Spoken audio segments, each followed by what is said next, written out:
University of रहाम्पटन एउटा public research university हो।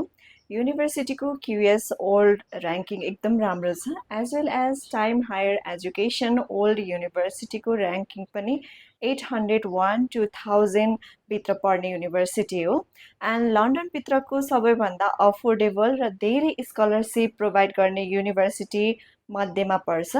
रहाम्पटन युनिभर्सिटीले September 2026 इन्टेकको लागि 5500 पाउन्डसम्मको स्कलरसिप दिइरहेको छ।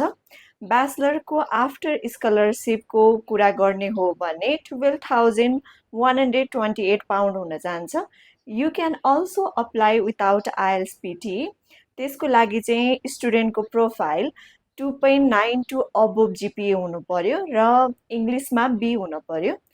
If you have these kinds of profile, do visit Divine Education.